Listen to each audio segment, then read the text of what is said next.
বিকেলবেলা দেখলাম জ্বর ছুটছে, তাই দেখে দরজা জানালা সব আটকাই দিলাম, কারণ বাসায় কেউ নাই, আমার ছেলে তাও ঘুমাইছে।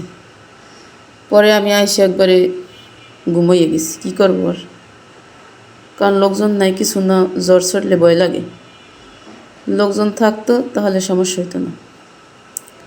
আমার ছেলে ঘুমাইছে, আমিও এসে ঘুমাই গেছি। পরে উঠে দেখি কি, ওই যে ছাদের উপরে পানি,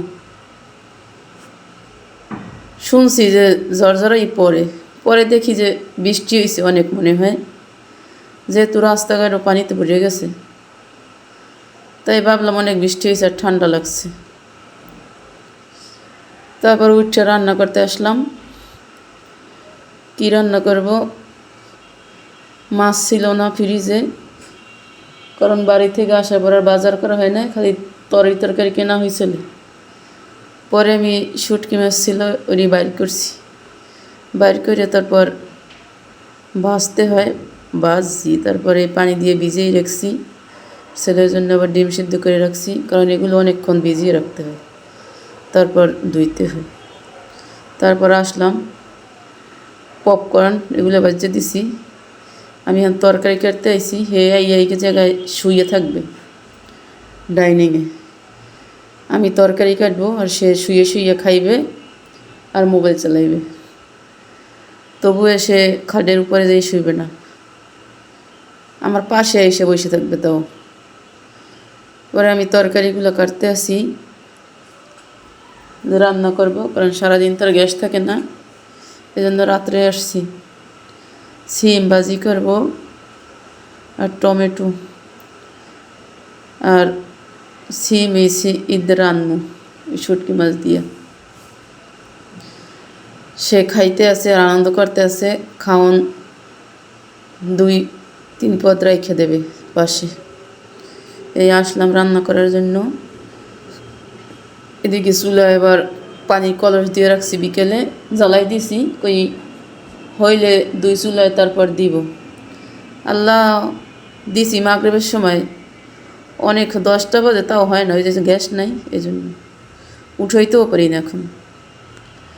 পরে হয়েছে, পর উঠাইয়া তরকারি দিছি, তরকারিগুলো সব ধুয়ে দিয়ে রাখছি। এদিকে আবার বুট সিদ্ধ করে রাখছি ভাজার জন্য, কই বুট রয়েছে ভাজবন। সিম ভাজিটা দিয়ে দিছি আর পানি।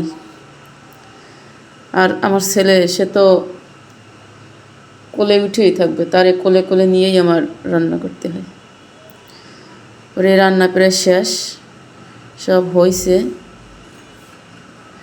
সে কী করতে আছে, দুষ্টমি তো করতেই আছে। পাকের ঘরে এসে আমি যেখানে যাব সে ওই জায়গায় যাইবে। এই এখন রান্না করব, শুটকি মাছটা দিয়ে দিলাম, এখন তরকারিগুলো আবার দিব। শুটকি মাছ রান্না করলে ওর আব্বু আবার খায় না, হালকা পাতলা একটু খায়, আমারই খাওয়া লাগে, কারণ আমিও তো আগে খাইতাম না, একটু একটু শিখছি। এখন একা একা তো আর খাইতে ভালো লাগে না, 2-3 জনে খাইলে ভালো লাগে বেশি। বুটটাও দিয়ে দিলাম।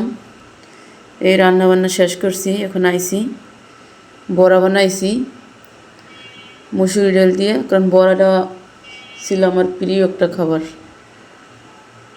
এটা হলো কচু শাক আগের দিনের, ওইটাও আবার রয়েছে, কারণ হ্যাঁ আব্বু সকাল সকাল অফিসে যায়, এই জন্য থাইকে যায় তরকারি।